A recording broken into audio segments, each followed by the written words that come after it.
Hello everyone, কেমন আছেন সবাই? আই হোপ আপনারা সবাই ভালো আছেন।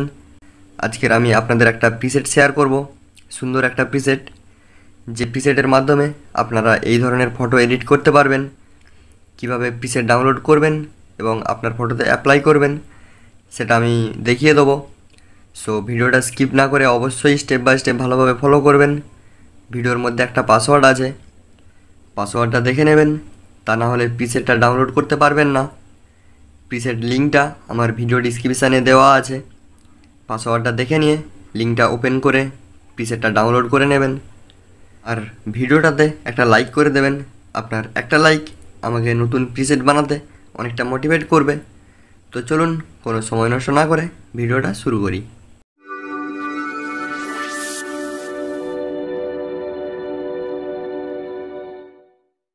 প্রথমে আপনাকে লাইটরুম অ্যাপ্লিকেশানটি ইনস্টল করে নিতে হবে। এই ভিডিওর ডিসক্রিপশানে লিঙ্ক দেওয়া আছে, ওখান থেকে অ্যাপটি ইনস্টল করে নেবেন। অ্যাপটি প্লে স্টোরেও পেয়ে যাবেন, চাইলে ওখান থেকেও ইনস্টল করে নিতে পারেন। অ্যাপটি ইনস্টল হয়ে গেলে ওপেন করে নেবেন। অ্যাপটি ওপেন করার পর এইরকম ইন্টারফেস দেখতে পাবেন। এখানে নিচের দিকে প্লাস আইকন দেখতে পাবেন, এখানে ক্লিক করবেন, তাহলে আপনার গ্যালারি ওপেন হয়ে যাবে। এখান থেকে দেখে যে ফটোগুলো এডিট করবেন সেগুলো সিলেক্ট করে নেবেন।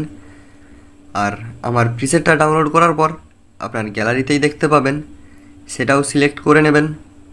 আপনার ফটোগুলো আর আমার প্রিসেটটা সিলেক্ট করার পর নিচের দিকে অ্যাড অপশান পাবেন, এখানে ক্লিক করে দেবেন, তাহলে সিলেক্ট করা সমস্ত ফটো এবং প্রিসেটটা লাইটরুম অ্যাপ্লিকেশানে অ্যাড হয়ে যাবে।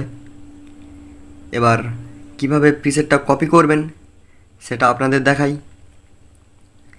এখানে অল ফটোস অপশান দেখতে পাবেন, এখানে ক্লিক করবেন, তাহলে আপনার অ্যাড করা সমস্ত ফটো এবং প্রিসেটটা দেখতে পাবেন। প্রথমে প্রিসেটটাতে ক্লিক করবেন, তাহলে প্রিসেটটা ওপেন হয়ে যাবে। প্রিসেটটা ওপেন করার পর এখানে 3 ডট অপশান পাবেন, এখানে ক্লিক করবেন। ক্লিক করার পর একটু স্ক্রল করবেন, তাহলে কপি সেটিংস অপশান পাবেন, এখানে ক্লিক করবেন। তারপর এই রকম একটা ইন্টারফেস দেখতে পাবেন। এখানে ক্রপ অপশানটা বাদ দিয়ে বাকি যে 3টে অপশান ডিসেবল আছে সেগুলো এনেবেল করে নিতে হবে। আমি অপশানগুলো এনেবেল করে নিয়ে দেখাচ্ছি। অপশানগুলো এনেবেল করার পর ওপরের দিকে টিক অপশান দেখতে পাবেন, এখানে ক্লিক করে দেবেন, তাহলে প্রিসেটটা কপি হয়ে যাবে। দেখুন প্রিসেটটা কপি হয়ে গেছে। এবার যে ফটোটা এডিট করবেন সেই ফটোটা ওপেন করে নেবেন। আমি একটা ফটো ওপেন করে দেখাচ্ছি, আপনারা নিজেদের ফটো ওপেন করে নেবেন। আমি ব্যাক চলে আসছি। ব্যাক আসার পর আমি এই ফটোটা ওপেন করে নিচ্ছি। ফটোটা ওপেন করার পর আবারও এখানে 3 ডট অপশান চলে আসবে, এখানে ক্লিক করবেন, তারপর একটু স্ক্রল করবেন, তাহলে পেস্ট সেটিংস অপশান দেখতে পাবেন, এখানে ক্লিক করবেন, তাহলেই আপনার ফটোটা এডিট হয়ে যাবে। দেখুন ফটোটা এডিট হয়ে গেছে। আপনার ফটোটাও ঠিক একই রকম এডিট হয়ে যাবে। এডিট করা ফটোটা গ্যালারিতে সেভ করার জন্য এখানে শেয়ার অপশান পাবেন, এখানে ক্লিক করবেন। ক্লিক করার পর এখানে সেভ টু ডিভাইস অপশান পাবেন, এখানে ক্লিক করলেই এডিট করা ফটোটা গ্যালারিতে সেভ হয়ে যাবে। দেখুন ফটোটা গ্যালারিতে সেভ হয়ে গেছে। আপনার ফটোটা কেমন এডিট হয়েছে সেটা অবশ্যই কমেন্ট করে জানাবেন। আর আপনি যদি কোনো নতুন ধরনের এডিটিং করতে চান সেটাও আমাকে কমেন্টে জানাবেন, আমি আপনাদের মতো করে প্রিসেট বানিয়ে দেওয়ার চেষ্টা করব।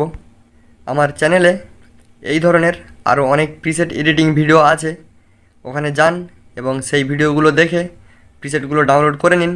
আজকের ভিডিওটা এই পর্যন্তই। ভালো থাকবেন, সাথে থাকবেন। পরের দিন আপনাদের জন্য আবারও নতুন এডিটিং প্রিসেট নিয়ে আসবো।